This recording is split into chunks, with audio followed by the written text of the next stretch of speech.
നമ്മളെല്ലാവരും വിചാരിച്ചിരുന്നത് റോഷി ഒരു വളരെ സത്യസന്ധനായ പൊതുപ്രവർത്തകനാണ്, ഒരു ക്വാളിറ്റിയുള്ള വ്യക്തിയാണെന്നൊക്കെയായിരുന്നു നമ്മുടെയൊക്കെ മനസ്സിലെ ഒരു ചിന്ത. പക്ഷേ അതൊരു വെറും വിഗ്രഹവൽക്കരണം മാത്രമായിരുന്നു എന്ന് പറയാൻ ഞാൻ ആഗ്രഹിക്കുകയാണ്.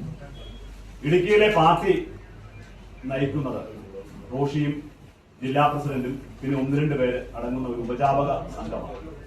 കഴിഞ്ഞ ഒരു 4-5 വർഷക്കാലമായി ഈ 4 സംഘത്തിന്റെ പിടിയിലാണ് ഇടുക്കിയിലെ കേരള കോൺഗ്രസ് പാർട്ടി. നമുക്കെല്ലാവരും അറിവുള്ളതുപോലെ അതൊരു റോഷി ഫാൻസ് അസോസിയേഷൻ ആയിട്ട് മാറിയിരിക്കുകയാണ്. ഇടുക്കി ജില്ലയിലെ സംഘടനാ പ്രവർത്തനങ്ങളെ സംബന്ധിച്ച് നമുക്കറിയാം, ഇടുക്കിയിലെ കേരള കോൺഗ്രസിന്റെ ഒരു മുഖം ചെറുതോണിക്കപ്പുറം നമുക്കറിയാം ഒരു പാർട്ടി ഓഫീസുണ്ട്. അതിങ്ങനെ സ്കെൽട്ടനായിട്ട് ഇങ്ങനെ നിൽക്കുകയാണ്. കഴിഞ്ഞ 5 വർഷക്കാലം എല്ലാ സൗകര്യങ്ങളും ഉണ്ടായിട്ടും നിരവധിയായി കോടിക്കണക്കിന് രൂപ ആഫീസിന്റെ പേരിൽ പിരിവ് നടത്തിയിട്ടും ആഫീസ് ഇന്നും ഒരു കോൺക്രീറ്റ് പില്ലറിൽ നിൽക്കുകയാണ്. ഒരു നിർമ്മാണ പുരോഗതിയും അക്കാര്യത്തിൽ ഉണ്ടായിട്ടുണ്ട്. കഴിഞ്ഞ 4 വർഷക്കാലം തറക്കല്ലിടതിന് ശേഷം ഒരു പുരോഗതിയും അക്കാര്യത്തിൽ ഉണ്ടായിട്ടില്ല. ഈ ഉപജാപക സംഘത്തിന്റെ പിണിയാളുകളായി ചില പ്രദേശത്ത് ചില ആളുകളൊക്കെ ഉണ്ട്. സംസ്ഥാനത്തിൽ അവർക്ക് ബന്ധങ്ങളുണ്ട്. അവർക്ക് ജീവിക്കണമെന്ന് മാത്രമേ ഉള്ളൂ. പാർട്ടിക്ക് ഈ മുന്നണി നൽകിയ, ഇടുക്കി ജില്ലയിൽ നൽകിയ എല്ലാവിധ പദവികളും ഈ 4 സംഘം ഉപയോഗിച്ചുകൊണ്ടിരിക്കുകയാണ്. തൊടുപുഴ നമുക്കറിയാം, തൊടുപുഴ ഉൾപ്പെടുന്ന 5 നിയോജക മണ്ഡലങ്ങൾ ഇടുക്കിയിലുണ്ട്. തൊടുപുഴയ്ക്ക് കാര്യമായ ഒരു പരിഗണനയും ഇന്ന് വരെ നൽകുവാൻ ഈ ഉപജാപക സംഘം തയ്യാറായിട്ടില്ല. ഈ 4 സംഘം ശരിക്കും പറഞ്ഞാൽ ഈ 4 സംഘത്തിന്റെ പ്രവർത്തനത്തിന്റെ പരിണിതഫലമാണ് ഇടുക്കിയിലെ സംസ്ഥാനത്തെ ഏറ്റവും കൂടുതൽ ഭൂരിപക്ഷത്തിൽ തോറ്റ മന്ത്രിയാണ് റോഷി. 5 വർഷക്കാലം മന്ത്രിയായിരുന്നു. 5 ടേമിൽ MLA ആയിരുന്നു. കേരള കോൺഗ്രസ് ചരിത്രത്തിൽ ഇന്ന് വരെ 64 മുതൽ ഇന്ന് വരെ ഇങ്ങനെ സമ്പൂജ്യമായ ഒരു സാഹചര്യം ഒരു കാലത്തും ഉണ്ടായിട്ടില്ല. പിളർപ്പുകൾ ഉണ്ടായിട്ടുണ്ട്. നമ്മളൊക്കെ പറയുന്ന പോലെ ഓരോ പിളർപ്പുകൾ വാൻസാർ പറയുന്ന പോലെ വളരും തോറും വളരും. പക്ഷേ ഇപ്പോ ഈ പാർട്ടിയുടെ ഗതികേട്, അതിന് പൂർണ്ണമായ ഉത്തരവാദിത്വം റോഷി അഗസ്റ്റിന് മാത്രമാണ്. കാരണം ഭരണത്തിന്റെ 5 വർഷക്കാലം അദ്ദേഹം സ്വന്തം താല്പര്യങ്ങൾക്ക് വേണ്ടി മാത്രമാണ് മന്ത്രി പദവി വിനിയോഗിച്ചത്. പാർട്ടിയുടെ കമ്മിറ്റികളിൽ, ഞാൻ ഉൾപ്പെടുന്ന ജില്ലാ കമ്മിറ്റിയും ജില്ലാ സ്റ്റിയറിംഗ് കമ്മിറ്റിയിലും ഒക്കെ പാർട്ടിയുടെ മണ്ഡലം പ്രസിഡന്റുമാര്, പാവപ്പെട്ട പാർട്ടിക്കാർ പറയും മന്ത്രിയെ കാണാനില്ല. ഇടുക്കിയിലെ ആളുകൾ എല്ലാം വളരെ പരിചയം പറയുന്നു. MLA ആയിരുന്നപ്പോൾ റോഷി സ്വീകാര്യനായിരുന്നു, ആളുകൾക്ക് പ്രാപ്യനായിരുന്നു. പക്ഷെ മന്ത്രിയായി കഴിഞ്ഞപ്പോൾ അവർക്ക് അപ്രാപ്യനായി. ജോലികൾ കിട്ടത്തില്ല. ഇടുക്കിയിലെ അദ്ദേഹത്തിന്റെ ഓഫീസിൽ അദ്ദേഹം ഒരിക്കലും ഒരു മണിക്കൂർ കൂടുതൽ ചെലവഴിക്കാറില്ല. മാസത്തിൽ ഒരു ദിവസമെങ്കിലും, ഒരു ഞായറാഴ്ച ദിവസമെങ്കിലും ഞങ്ങൾക്ക് കാണുവാൻ പാകത്തിന് ചെറുതോണിയിൽ ഇരിക്കണമെന്ന് പാർട്ടിയുടെ മണ്ഡലം പ്രസിഡന്റുമാർ ആവശ്യപ്പെട്ടപ്പോൾ, അങ്ങനെ ആവശ്യപ്പെട്ട മണ്ഡലം പ്രസിഡന്റുമാരെ കർക്കശ ഭാവത്തിൽ ദാർഷ്ട്യത്തോടെ അവിടെ ഇരിക്കെ, ഞാൻ പറയട്ടെ, ഞാൻ സംസ്ഥാനം ഭരിക്കുന്ന മന്ത്രിയാണ്, എനിക്ക് കമ്മിറ്റികളുണ്ട്, പാർട്ടിയുടെ പരിപാടികളുണ്ട്, പാർട്ടിയുടെ പ്രവർത്തകരെ ഓരോ കാസർഗോഡ് മുതൽ തിരുവനന്തപുരം വരെയുള്ള ആളുകൾ എന്നെ വിളിക്കും, അവരുടെ വിശേഷങ്ങളിൽ പങ്കെടുക്കണം, അതുകൊണ്ട് ഇടുക്കി മാത്രം ഇരുന്നാൻ പറ്റത്തില്ല എന്ന് പറഞ്ഞു. ഈ ത്രിതല പഞ്ചായത്ത് തെരഞ്ഞെടുപ്പിൽ നമുക്കറിയാം കേരള കോൺഗ്രസ് പാർട്ടി ചരിത്രത്തിൽ ഏറ്റവും വലിയ തോൽവി നേരിട്ടു. 182 പരം സീറ്റുകളിൽ മത്സരിച്ചു. ജയിച്ചത് 40-ൽ താഴെ സീറ്റുകളിൽ മാത്രമാണ്. ഇടുക്കിയില് 9 പഞ്ചായത്തിലും മുനിസിപ്പാലിറ്റിയിലും പാർട്ടി നാമാവശേഷമായി. ചില പഞ്ചായത്തിൽ പാർട്ടിക്ക് ജനപ്രതിനിധികൾ പോലും ഇല്ലാത്ത സാഹചര്യം ഉണ്ടായി. ഇടുക്കിയിൽ പോലും 8-ഓ 9-ഓ പഞ്ചായത്ത് മാത്രമാണ് ഇടുക്കിയിലുള്ളത്. ഈ പറയുന്ന ജില്ലാ പ്രസിഡന്റ് നാട്ടില് ഉടുമ്പൻചോലയിലും സ്ഥിതി വ്യത്യസ്തമല്ല. തൊടുപുഴയാണ് നമുക്ക് എല്ലാവർക്കും അറിയാം. തൊടുപുഴ പിന്നെ UDF മേഖലയെ അംഗീകരിക്കുന്നു.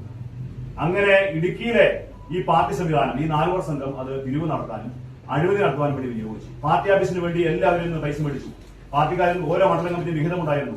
ഞങ്ങളുടെ മണ്ഡലം കമ്മിറ്റി ഉൾപ്പെടെ, ഞാൻ ഉൾപ്പെടെ, വ്യക്തിഗതമായ പൈസ ഉൾപ്പെടെ, ഞാൻ കോട്ടയത്തെ പാർട്ടി ഓഫീസിലെ സ്റ്റാഫ് നില എനിക്ക് മാസം കിട്ടുന്ന പൈസ ഉൾപ്പെടെ ഞാൻ കൊടുത്തു. അങ്ങനെ ഞങ്ങളെല്ലാവരും പാർട്ടി ഓഫീസ് ചെയ്യാൻ വേണ്ടി പൈസ കൊടുത്തു. ഈ ഒരു കണക്കും കാര്യങ്ങളുമില്ല. 4 വർഷക്കാലം ഒന്നാം വർഷം കഴിഞ്ഞാണ് തറക്കല്ലിട്ടത്. ഈ 3-4 വർഷമായിട്ട് ഒരു പുരോഗതിയും ആ നിർമ്മാണത്തിൽ ഉണ്ടായിട്ടില്ല. സംസ്ഥാനത്ത് ഉൾപ്പെടെ മുഴുവൻ സ്ഥലങ്ങളിൽ പിരിവ് നടത്തി. കോൺട്രാക്ട് അവർ പൈസ പിരിച്ചു.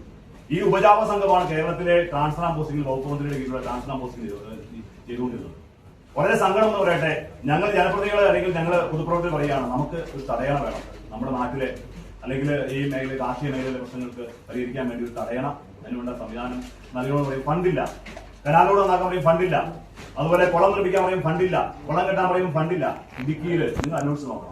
ആദ്യം പ്രവർത്തകർ, ഞാൻ ഒരു നുണയും പറയുന്നതല്ല. അതിന്റെ പാർട്ടി പുറത്താക്കിയപ്പോൾ എന്തെങ്കിലും വിരോധം മൂലം പറയുന്നത്, സത്യസന്ധമായ കാര്യങ്ങൾ മാത്രം പറയുന്നതാണ്. ഇടുക്കിയിലെ തടയണകൾ, ഓരോ തടയണയ്ക്ക് അനുവദിച്ചെങ്കിൽ, പണം അനുവദിച്ചെങ്കിൽ അതിനൊക്കെ കമ്മീഷൻ വാങ്ങിയിട്ടുണ്ട്. അത് ഈ 4 സംഘം അത് വിനിയോഗിച്ചിട്ടുണ്ട്. നമുക്കറിയാം ചെക്ക് ഡാം, ഏറ്റവും അടുത്ത് നമ്മുടെ മലങ്കരയിൽ ടൂറിസം പ്രോജക്ട് 5% ലാഭത്തിൽ ആ ഒരു പദ്ധതി നമുക്കെല്ലാവരും അറിവുള്ളതുപോലെ പ്രതിപക്ഷം ഉന്നയിച്ച കാര്യമാണ്.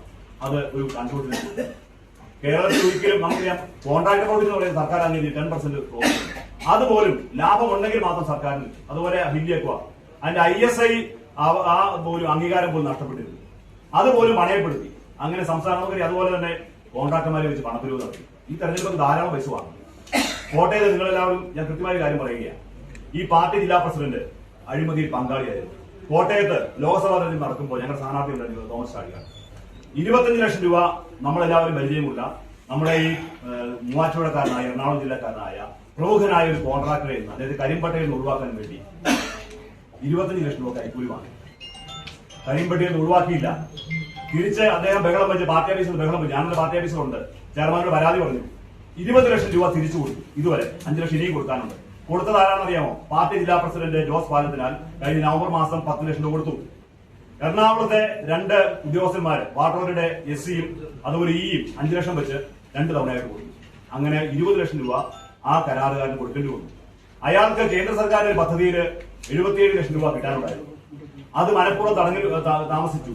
അപ്പം കേന്ദ്ര സർക്കാർ അതിന് ചില നോംസ് ഉണ്ടായിരുന്നു. ഈ പൈസ കൊടുത്തില്ലെങ്കിൽ കേന്ദ്രത്തിന് ഒരു വിഹിതവും, അല്ലെങ്കിൽ ഈ പദ്ധതിക്ക് പണം ചെലവഴിച്ച് അതിന്റെ സർട്ടിഫിക്കറ്റ് കൊടുത്തില്ലെങ്കിൽ, യൂട്ടിലിറ്റി സർട്ടിഫിക്കറ്റ് കൊടുത്തില്ലെങ്കിൽ ഇനി ഒരു പൈസയും കേന്ദ്രത്തിന്റെ പൈസ മറ്റു ഈ ഡിപ്പാർട്ട്മെന്റ് കിട്ടത്തില്ല എന്ന് പറഞ്ഞതുകൊണ്ട് നിവൃത്തിയില്ലാതെ 77 ലക്ഷം രൂപ കഴിഞ്ഞ ദിവസം കൊടുത്തു. ഈ തെരഞ്ഞെടുപ്പിന് മുമ്പ് അയാൾ തന്നെ പറഞ്ഞു എനിക്ക് 5 ലക്ഷം കൂടി പഴയ കണക്കിൽ കിട്ടാനുണ്ടെന്ന് പറഞ്ഞപ്പോ ഈ 77 തട്ടിക്കഴിച്ചോളാൻ പറഞ്ഞു. സത്യമായ കാര്യമാണ്, ആർക്കും അന്വേഷിക്കാം. ആ കോൺട്രാക്ട് ആരാണെന്ന് ഞാൻ പരസ്യമായിട്ട് പറയുന്നത് മാത്രമേ ഉള്ളൂ, നമുക്കെല്ലാം അറിവുള്ള ആളാണ്. ജനാധിപത്യ കേരള കോൺഗ്രസുമായി ബന്ധമുണ്ടായിരുന്ന ഒരു പഴയ ജോസഫുകാരനായ നമുക്കെല്ലാം മൂവാറ്റുകാരനായ വലിയ കോൺട്രാക്ടർ ഫാമിലിയിൽപ്പെട്ട ഒരാളാണ്.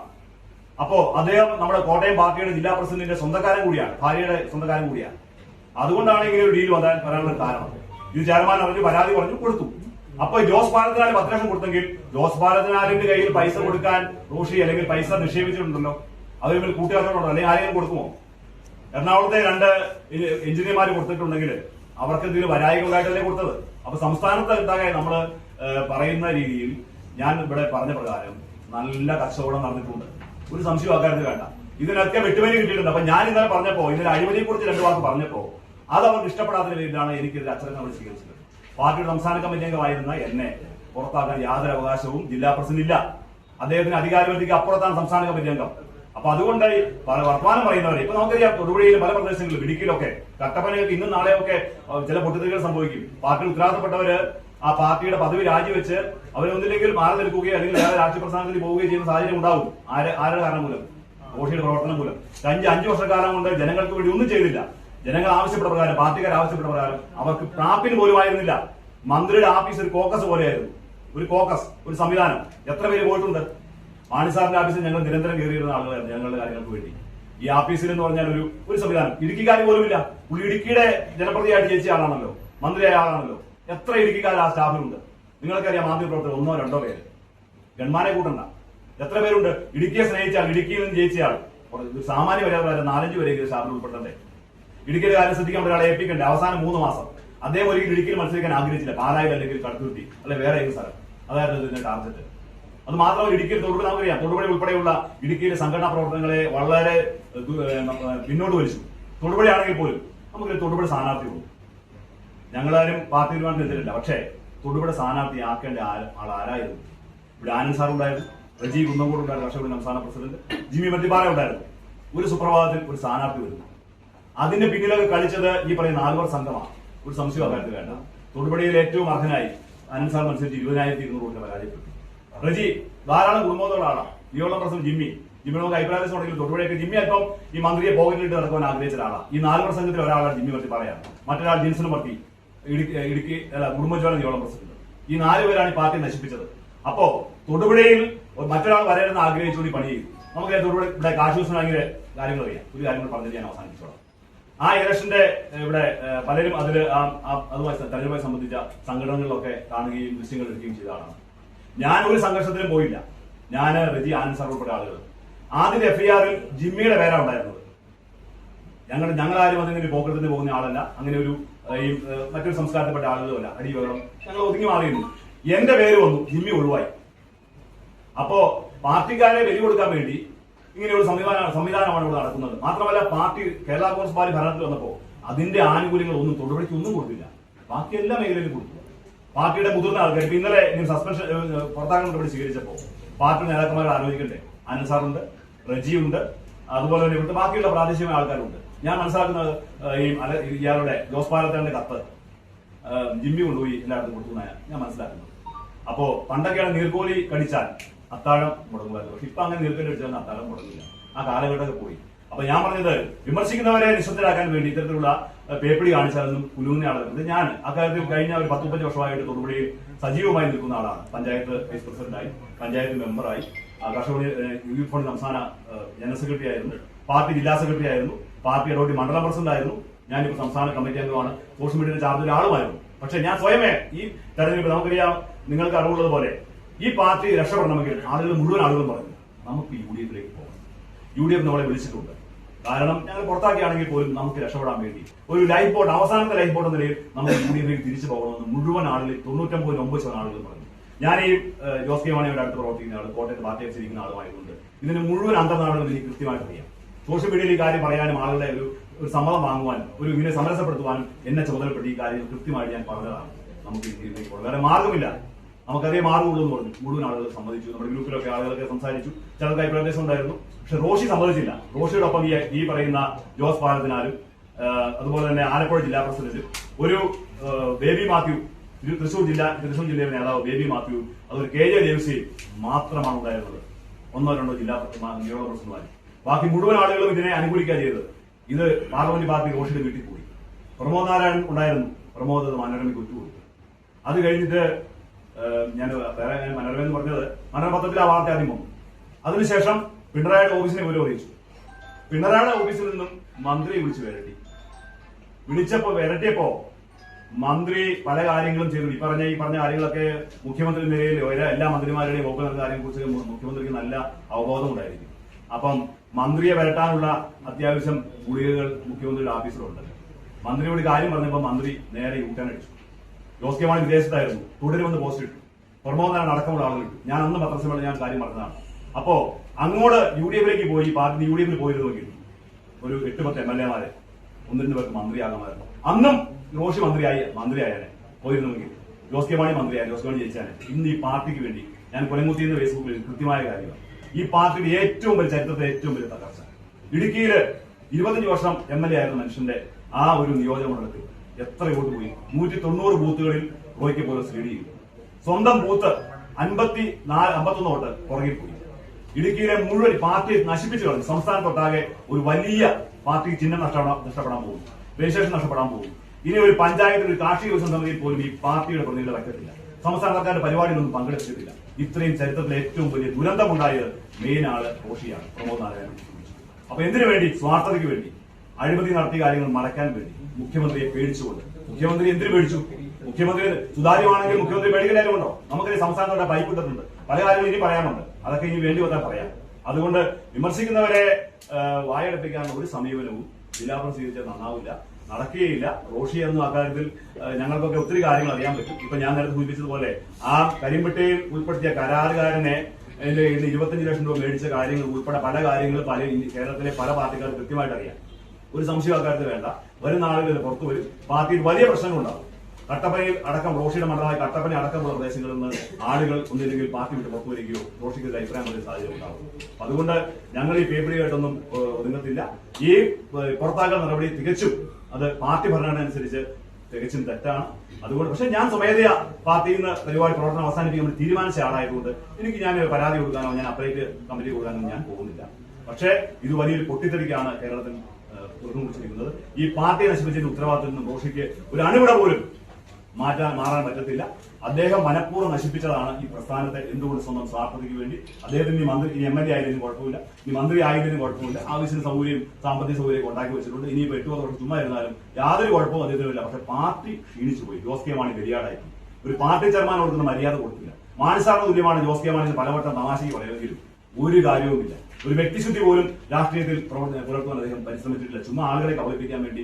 ഞാൻ ദൈവവിശ്വാസിയാണ്. കഴിഞ്ഞ ദിവസം ദൈവത്തിന്റെ ഹിതമാണ്, ഞങ്ങളെല്ലാവരും പറഞ്ഞാണ് ഭരണവിരുദ്ധ വികാരമുണ്ട്. കമ്മറ്റി റോഷി എഴുന്നേറ്റ് പറഞ്ഞു എന്താണ് ഭരണവിരുദ്ധ വികാരം?